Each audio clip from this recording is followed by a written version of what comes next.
News First, Newsline with Faraz Shauketaly. And very good morning to you. This is Newsline, live as always from the Newsfirst studios in Dawson Street in Colombo. And we broadcast on TV1, which of course is part of the Capital Maharaja Group. This morning, it's once again a lovely day out there. It's wet. It's not wet, sorry. It's dry, and it's a nice day. It's a promising day for this beautiful tropical isle, Sri Lanka. How lovely it is to wake up in this wonderful country. Now then, this morning we're going to examine something that has been touted around the coffee shops and tea shops of Colombo and the urban areas, and that is that as the opposition struggles to make its own mark and appears to rely on seeming disparities in the constitution, we have Prathiba Mahanamahewa here with us, Mr. Prathiba Mahanamahewa, who is going to examine the latest claims from the other side of the political divide that seems to question the veracity of the two-term limit as envisaged in the 19th Amendment to the Constitution. Very good morning to you, Prathiba. Very good morning, Faraz. And that indeed is the question. Yeah. The latest question, or the latest gundu even, coming back from the opposition benches is this sort of seeming questioning of 31(4) of the 19th Amendment to the Constitution, and that is to do with the two-term limit of any person. What's your take on that? Critically analyze this situation. What I can say basically, 19th Amendment, one and only sole purpose is to limit the president period for 2 terms. But for us, I don't know, purposely or not, when the drafters preparing this document, they have not basically clearly interpreted this. Now I say it's very clear. What do you mean? Which is the bit that is ambiguous to you? Ambiguous to me, whether this retrospectively apply. Now after the 19th Amendment, a new president post established. Right. Not like earlier one. 18th Amendment abolished and Article 30 also amended. The new one is coming. According to the 1978 Constitution, if you compare this new president office, even president can't appoint the ministers without consulting Prime Minister. Lot of barriers are there. My argument, 19th Amendment is a new one. Anyone appointed under the 19th Amendment, very clear, he or she can't hold more than 2 terms. Well, it's only clear if you don't raise any questions. No, the issue is this. No. Even the Constitution Amendment can undermine fundamental right of a person. It's very clearly given the submission made by Honorable Dr. Kolinadi Silva in Shauketaly's case, which was some arguments was endorsed by the Supreme Court. What it say, any law, even the Constitution, which is supreme law of the country, cannot retrospectively apply. That means they must have specifically say in the transition sections with the incumbent president. But in Shauketaly's case, they did go retrospectively. They went because section 157 was there. If Sri Lanka has actually ratified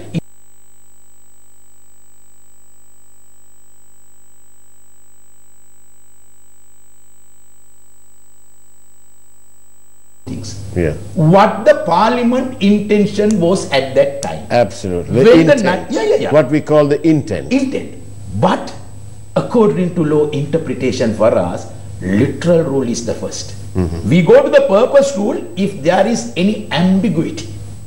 So what I say, this new president, new post started from 2015 March with this amendment. So anyone who holds the president post for 2 times, he or she cannot.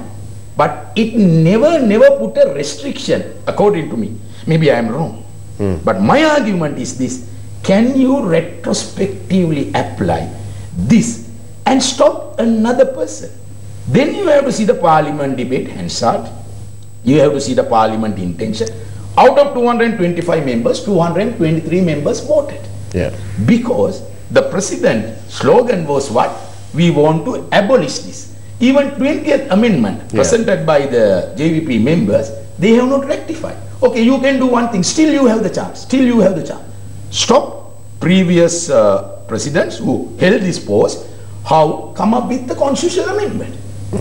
My issue, even they can't. But we don't. But Mr. Prathiba, we don't really need to be amending at the drop of a hat all the time. And in this case, yes. I venture to say that the public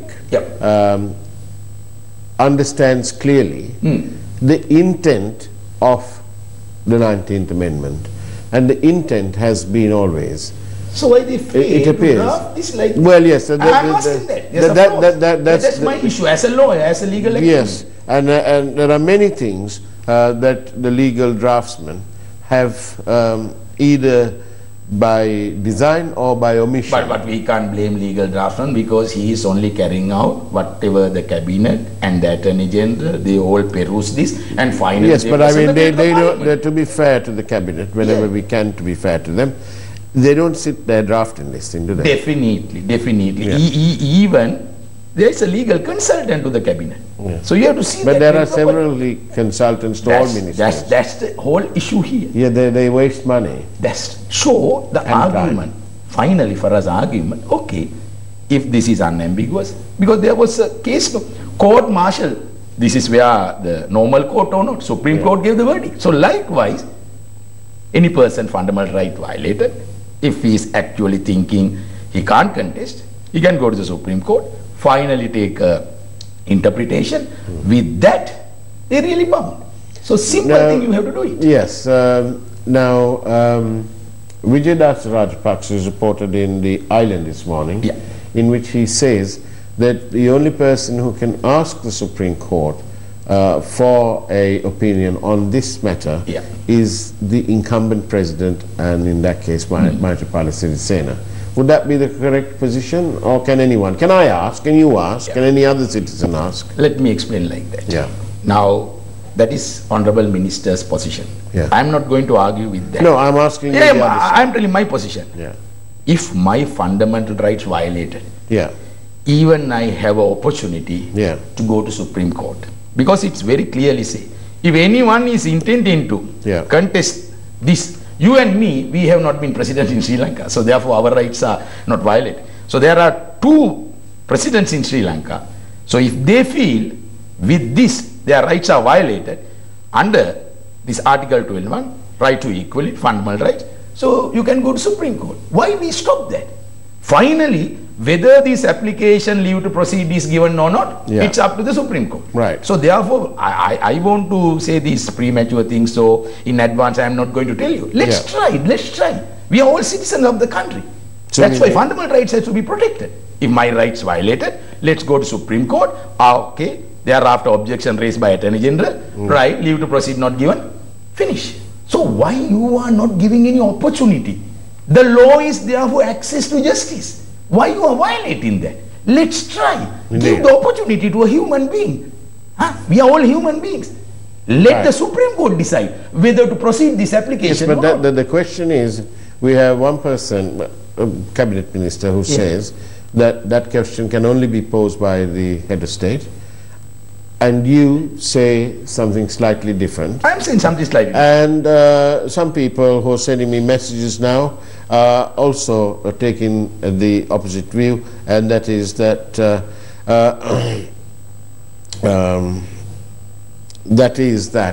the intention needs to be examined. Definitely, I agree with that. But intention, purpose rule is last. You have to come with certain interpretation rules, statute and document. That is there. I also totally agree with you. That's why you have to finally come up with a Supreme Court interpretation. Only the Constitution can be interpreted by Supreme Court. It's clearly say 1978 Constitution. Now then, we are trying to get on the line another legal man on the telephone, live from the upcountry hills. We're trying to see if we can establish a connection to Mr. Gomin Dayasri, and by telephone. So we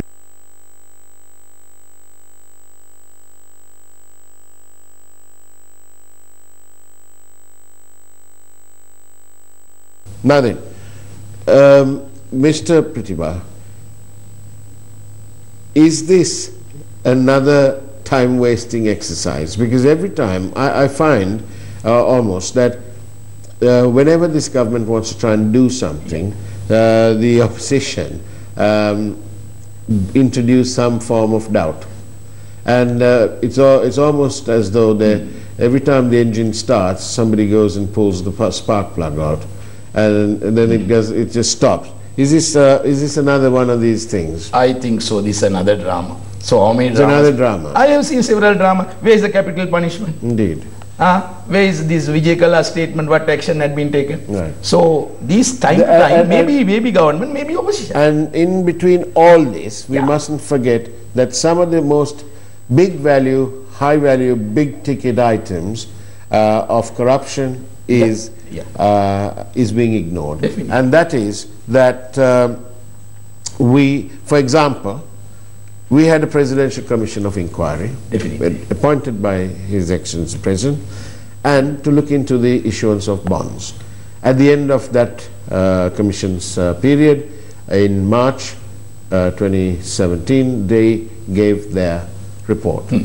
And they made it very clear that they hold Arjuna Mahendran responsible for having passed sensitive information on mala fide in the interests of Perpetual Treasuries, a company that is connected to his son-in-law and one of the beneficial owners eventually of that company. Now then, those monies made in that period, in my view, is therefore tainted profits or proceeds of crime. Now they take that and put it in to Bond 2. And the Presidential Commission's term finished. They didn't have time to look at the other thing. And anyway, their period of reference ended on the first day of the second bond, which is 31st of March 2016. Now they have asked for a forensic audit, which has not been done. 7 months after the issuance of the report, the Central Bank is in the process of, they've got a committee now to look into who can actually carry out this forensic audit. Well, it's nice to be transparent and so on, but it appears to me that there is a lack of commitment or a lack of urgency, the lack of urgency in getting it done. If we are troubled to such an extent, then I think it's incumbent that these so-called professionals running the central bank and who are involved with the operations of the central bank also pay attention to this very subject. What's your take on this? Is that a proceeds of crime in the first lot? Right. Subject, of course, the Commission of Inquiry did say subject to a magisterial decision. My argument is this. The Special Presidential Commission Inquiry report house. That report recommendation clearly given. Now these recommendations, very, very clearly they have collected the evidence. What you have to do? Simple thing. Pass these recommendations to Honorable Attorney General. Thereafter, Attorney General should send the indictment. Then why? That's why I'm telling. That's why I'm telling. Why this delay? Why this delay? Now, special courts has been established. The minister specifically say these special courts for prevent bribery and corruption, whatever had done last government and this government. So it is very, very clearly given why they are delaying the indictment. So there are certain purpose. Interested parties are there. So why can't you go against the Attorney General and say, hey, look here, file this indictment. No need to have another investigation.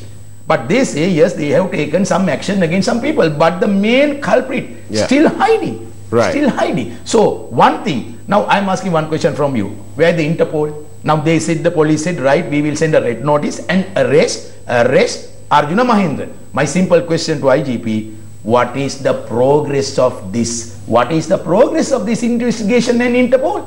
Where's the report? Has they come out it? No. Yeah. These are the things, even Attorney General Reddy, sometimes he is not arrested. That's why always I argue, even Prime Minister or anyone go to Singapore, sign this extradition agreements. Yes. So still I am asking from police, tell general public in Sri Lanka, your police spokesman said one thing, right, we are ready to serve this red notice and other things. Yeah. Tell me the progress. Yeah. This is where the government is not interested. They are the people who prepare this FTA and other things. They want to protect them. For us, please remember this. Yes. If you want to take any action against the opposition or anyone, immediately they will take. But this issue, they are not taking. Right. Now then, they haven't forgotten Mr. Govindasri. The control room's trying to get him online. As soon as he's on, we'll put him on live. But the point is this, Mr. Prathiba, that it doesn't appear that there is a commitment to get things done quickly. Now, for example, some people say, oh, well, come on, the elections are just a few months more. What's the point? Nothing's going to happen. There is a sense of despair and there's a sense of defeatism engulfing the people because they have not seen any action, any concrete action. Everything that is being done has got some form of doubt. You know,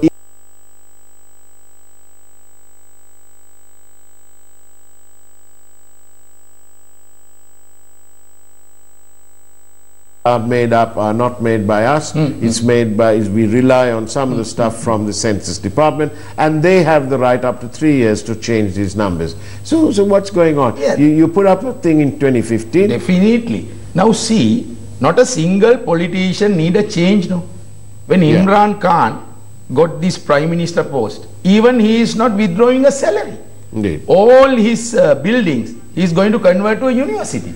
Now then, we have got with us on the line Mr. Govindasri, and we're going to ask him for his take on the on this latest claim made by the opposition that there is some doubt about the two-term limit as envisaged in the 19th Amendment. Very good morning to you, Mr. Govindasri. Good morning to you, Mr. Govindasri. Good morning, Faraz. How are you getting now? You look very smart and sprightly. Good morning, I can hear you well. Now then, Mr. Govindasri, what is your take on this, the two-term limit as envisaged in the 19th Amendment? Yes, I will tell you. Go ahead, please share with us your thoughts on that. I believe that the Constitution had the two-term from 1978, and if that is so, 1978 to the very beginning of the 18th Amendment, it was 2 years term, and it was only the 18th Amendment that made it a possibility of a third and a further term, so that the presidential power was there, but from time to time that was increased and enhanced and sometimes decreased. Now I think the presidential power is greatly decreased, but that does not make it a different office. Now the whole question is whether it's a new office or an old office. I think it will be very difficult for anyone to substantiate Mr. Prathiba's argument seriously, because the president's function did continue from 1978 and continued up to the 18th Amendment as 2 years, and it was the 18th Amendment that extended it very short period, and then came the 19th.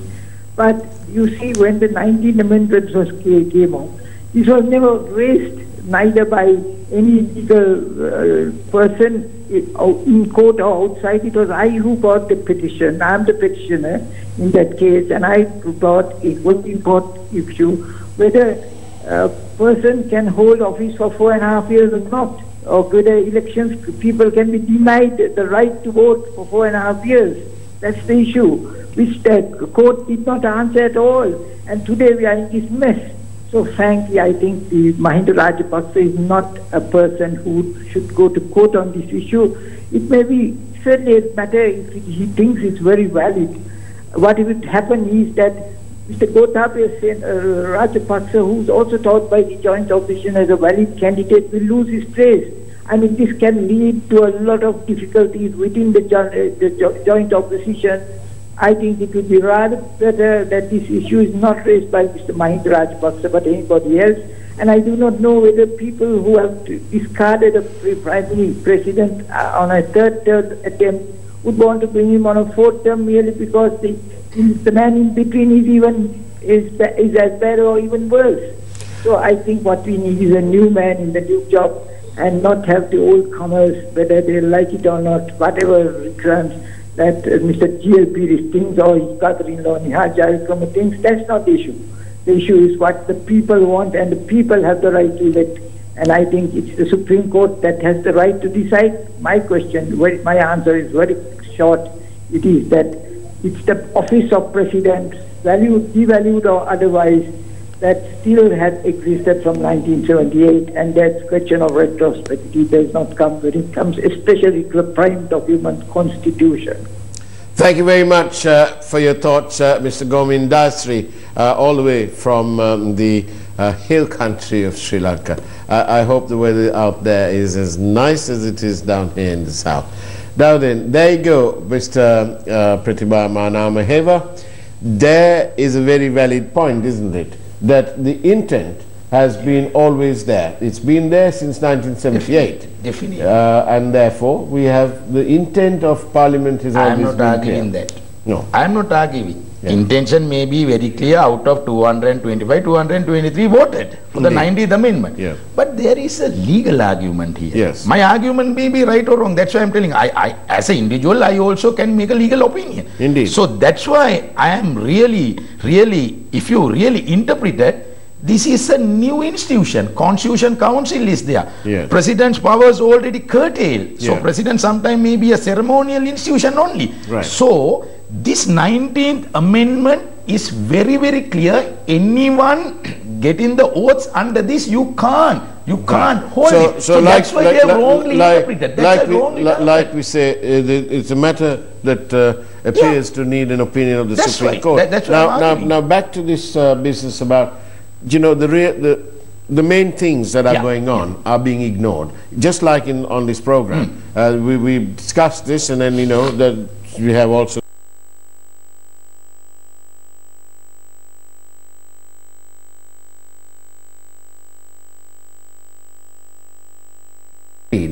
that the AG's opinion should be sought, and then they said that he should come back to them before they make the final decision.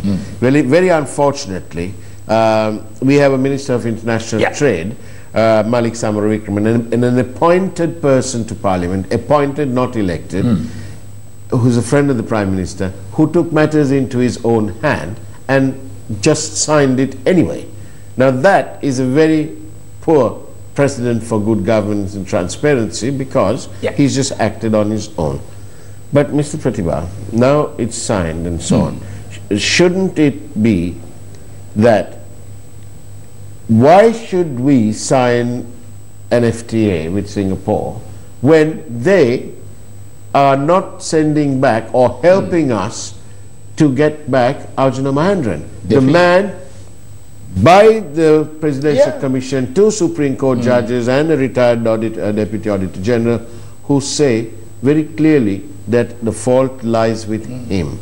He is the main cog. Shouldn't we just tell the Singaporeans, we're putting this on hold, send us this man? This FTA, they could have easily put a provision for extradition also, but they have not done it purposely. Now this is where ECTA and ICTA alternative is FTA. After signing this FTA, already legitimate expectation given. A member of the public is saying this, that the FTA is a gimmick to keep safe Arjuna Mahendran. That's what I'm going to tell you. Give me a few minutes. Now this is the issue. Now after this FTA, after signing legitimate expectation given, and President appointed an expert committee, what then can they do? before that, no, you have to put it. Yeah. Now see how late we are for these things. Why President didn't think appointing this expert economic committee before they sign? So this is even cabinet doesn't know. Even minister they don't know after signing. So this is where you have to pay big damages. And the worst thing, this FTA is governed by Singapore law. And worst thing, this is where arbitration you have to go to Singapore. So they have done agreement which is so biased. But there is a provision within 1 year you can amend, but consent between both parties. The Singaporean never allow that. So what they have done, put it in the parliament before signing, but you can't do anything. At the moment, we have to spend a big cost for this. And our exchange rate, rupee to dollar, it will go to 220 rupees. See, after 2 years, what is going to happen? And all these type of things, they take the decision. Even Right to Information Act, they are not revealing all these type of trade information. So that's why they hide and do it. What is the purpose? Very clearly see why they sign these things like that. That is where the answer is very, very clear. Without anything, I am telling the draft is Arjuna Mahendra from that side. That's why he want to do all these things. Whatever they have, they will do it. So why as you said, why Interpol can't definitely direct them to send Arjuna Mahendra back, even take this red notice to Singapore High Court and implement it? No, they are not doing it. But you are a legal man. You are obviously in some demand because you're going to the Caribbean soon as the Dean of the Faculty of Law in Jamaica. Now, obviously, in that case, you know a thing or two about the law. Now then, in that case, tell me, Mr. Prathiba, we have a minister who appears to have acted outside the intentions of cabinet. Sure. We talked about intention this morning, right? Now, they said to send it back to them. Yep. The minister has gone and done it without, in breach of those instructions. Shouldn't he just be removed? Because he's done something wrong. If somebody does something wrong in a private company, they get chucked out after some warning. Opposition also a little bit weak in this. Why can't they come up with a no confidence motion, at least against this minister? Always they go with no confidence motion. Maybe because they have a deal. I'm not sure about that, because I have not seen it. But my advice, definitely. You don't need to say it. Tomorrow morning I'll play you another clip in which we have it openly. The Prime Minister openly says that he will not take action against Mahinda Rajapaksa because he's his friend. I don't know. He says that. Personal thing. No, it's not personal. I'm telling you, the clip is out there on YouTube. I'm only a legal man. But we're only another 2 minutes, another minute and a half to go. So with all due respect to our control room, they're not going to find any time. But we'll play that tomorrow, and I'll send you a clip as well. And I know you watched the program. Yes. Now, what is the best thing to do for people who want to see action in terms of the bond, the biggest scam going ever in this country, then all the other corruption like the highways and so on? What can the people do? Start a campaign. I mean, not on street. Email, internet, postcard. Definitely you have to pressure the government. Even pressure the Attorney General to file case. Other than that, democratically we don't have. Lot of satyagraha, lot of demonstration were there. But take this to the United Nations, October, the sessions are coming.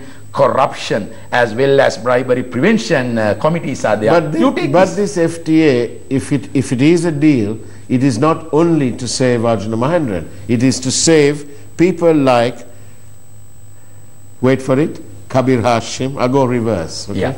Kabir Hashim, Malik Sabanurikrama, and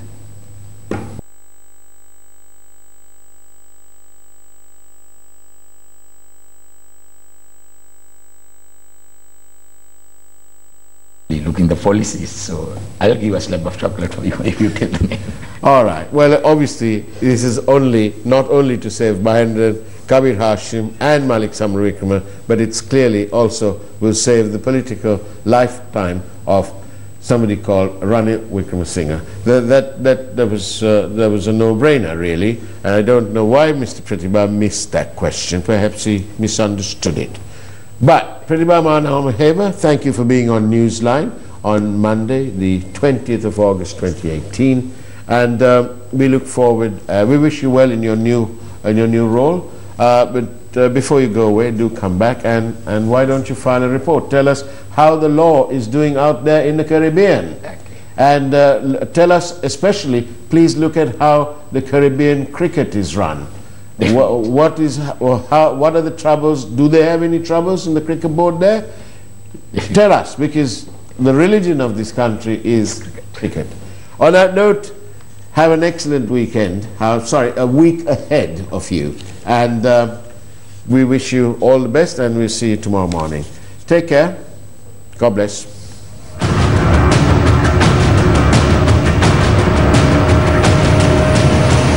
News First, Newsline with Faraz Shauketaly.